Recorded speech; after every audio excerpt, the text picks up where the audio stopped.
Assalamualaikum warahmatullahi wabarakatuh. Anakku, apa kabar ya? Masih belajar daring. Maka kita berdoalah mudah-mudahan pandemi ini segera berakhir ya. Amin ya Rob. Kita akan lanjutkan materi kita berikutnya, bioteknologi ya. Mungkin ini sudah tak asing lagi di telinga Ananda. Apa ini sebenarnya bioteknologi? Kita akan mulai dari pengertian. Bioteknologi adalah penerapan prinsip-prinsip mikrobiologi, biokimia, biologi sel, fisiologi, genetika molekuler, dan teknik kimia secara terpadu dalam pengolahan bahan-bahan dengan memanfaatkan agen biologi untuk menghasilkan barang dan jasa. Nah, ini pengertian secara letterlek, tapi yang penting Ananda mengertinya dulu, nanti bisa membuat suatu definisi.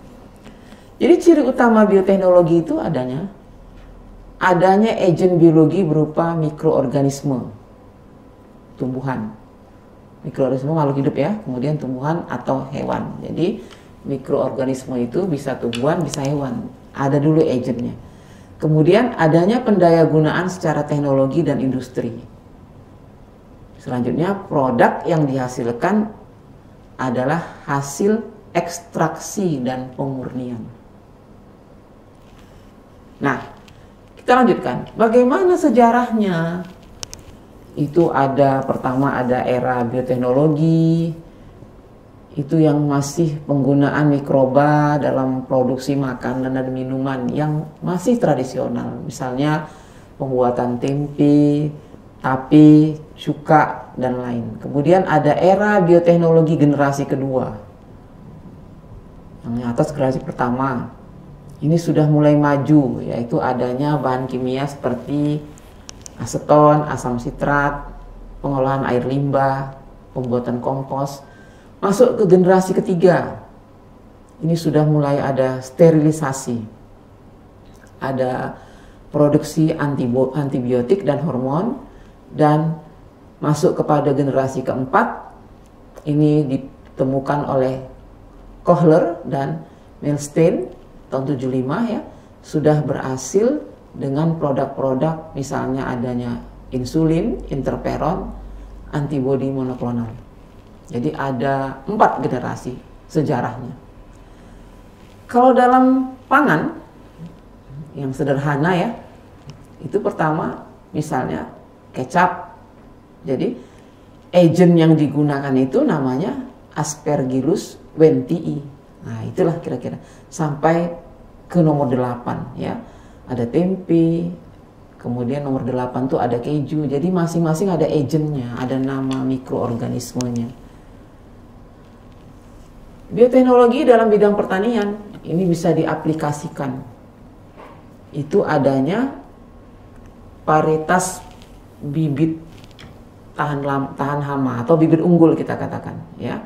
Jadi misalnya padi IR64 umurnya pendek tapi produksi tinggi. Ini merupakan radiasi dan seleksi biji padi. Kemudian adanya tanaman hidroponik yang tidak pakai media tanah. Bisa air, bisa agar-agar, bisa yang lain. Kemudian adanya tanaman yang tahan hama. Ini artinya bukti atau contoh di bidang pertanian ya. Misalnya tembakau yang tahan terhadap penyakit TMV, Tobacco Mosaic Virus, dengan cara rekayasa genetik. Selanjutnya ada dihasilkan bioinsektisida dari mikroba, merupakan salah satu jenis bakteri yang mampu menghasilkan racun atau toksin yang mampu membunuh serangga. Ini pemanfaatan bioteknologi dalam bidang pertanian. Dalam bidang pertambangan ada juga ya, pemisahan logam dari bijinya. Biji logam itu menggunakan agennya Thiobacillus oxidan dan Thiobacillus feroxidan dengan reaksi di bawah ini. Nanti Ananda perdalam ya, selain dari PPT Ibu, dan bisa lihat referensi yang lain. Kemudian bioteknologi yang menghasilkan gas bio. Ini juga ya merupakan temuan-temuan ya, dengan agennya methanobacter yang dilakukan secara anaerob. Ingat, anaerob dan aerob kita materi metabolisme kemarin. Jadi ini bisa pengganti sebagai pengganti kayu dan minyak tanah untuk jadi bahan bakar. Ini dia prosesnya. Bagaimana fermentor gas bio. Oke, Ananda? Bagaimana? Perdalam ya. Nah, ini di bidang kesehatan. Apa itu? Adanya antibiotik. Dengan tokohnya Alexander Fleming. Dia menemukan penisilin dari jamur. Dengan agennya Penicillium notatum. Nah, ini masing-masing temuannya banyak ya. Ada penicillin G, ada ampicillin, methicillin. Dihasilkan ya. Oke, Ananda. Next.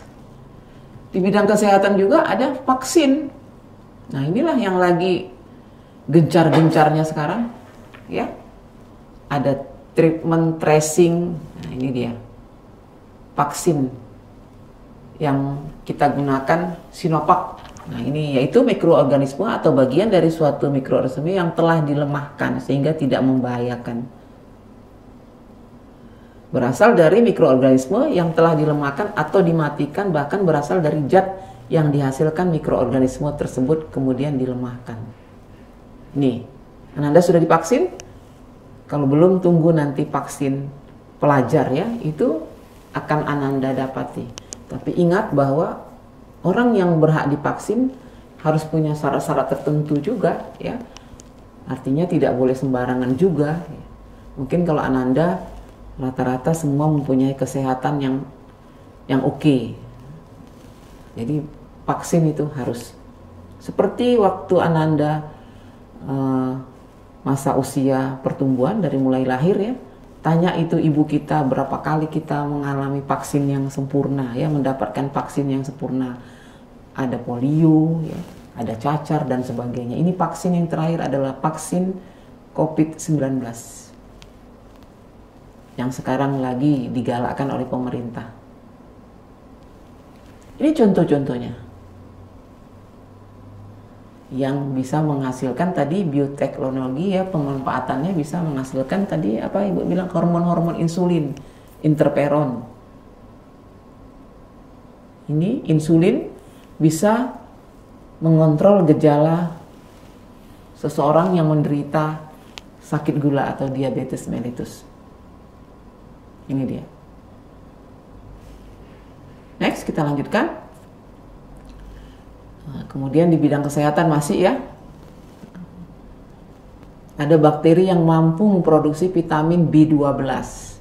Jadi agennya Pseudomonas sp. Kemudian ada lagi vitamin B2, agennya Acibia gossypi. Jadi masing-masing punya agen. Dan ada peranannya pada tubuh kita. Di bidang industri, nah ini ada produk asam glutamat untuk pengawetan makanan. Jadi hati-hati ya kalau memakai MSG, lihat. Tapi sebaiknya kita tidak usah menggunakan MSG, itu pengawet semua ya. Ada lisin, kemudian ada asam sitrat, kemudian ada enzim. Enzim amilase digunakan untuk memproduksi sirup kanji. Ada juga agennya Aspergillus niger. Selanjutnya ada Aspergillus oryzae dan Bacillus subtilis. Ini dia di bidang industri. Ini masih penemuan atau bioteknologi di bidang industri. Bioteknologi bisa juga mengatasi pencemaran. Bagaimana mengolah limbah beracun dan menghasilkan gas hidrogen. dengan agennya Clostridium buthyrium. Jadi bakteri dihentikan gerakannya pada saringan limbah cair yang mengandung gula dari pabrik alkohol. Kemudian akan mencerna dan menguraikan gula serta menghasilkan gas hidrogen. Ya, gas ini dapat digunakan sebagai bahan bakar yang tidak menimbulkan polusi. Selanjutnya ada limbah-limbah rumah tangga yang mengandung bahan organik dapat diuraikan oleh bakteri aerob dan anaerob. Ini bisa juga untuk mengatasi pencemaran. Nah, yang periode keempat tadi protein sel tunggal. Nah, inilah dia. Jadi protein sel tunggal itu adalah bahan makanan berkadar protein tinggi yang berasal dari mikroba. Kadar proteinnya cukup tinggi, 80%. Bahkan lebih tinggi dari kedelai ataupun ragi. Contohnya ganggang hijau chlorella. Pernah Anda dengar makanan sun chlorella? Itu diproduksi dari ganggang. Kemudian spirulina. Selanjutnya Methylopilus methylotropus. Ini dapat digunakan untuk makanan ternak. Jenis mikroorganisme penghasil protein, nah ini ada dibuat tabel ya. Ada kelompok bakteri, ada ragi, ada jamur, ya jenis mikroba yang berperan. Itu agen-agennya yang berperan. Jadi ingat bahwa mikrobiologi ini harus ada agennya. Dampak bioteknologi dalam kehidupan. Bukan berarti kalau sudah bagus tak ada dampak ya. Ada dampaknya. Di antaranya dampak di bidang kesehatan yang nomor 3. Timbul alergi karena banyak mengkonsumsi tanaman transgenik. Tanaman akibat hibridisasi ya. Kemudian ketergantungan pada teknologi. Dan yang lebih parah lagi, bakterinya di dalam tubuh kita itu tahan terhadap antibiotik. Jadi nggak mempan dengan antibiotik tertentu. Harus menggunakan antibiotik yang lain pula. Ini dampaknya. Sekian. Assalamualaikum warahmatullahi wabarakatuh.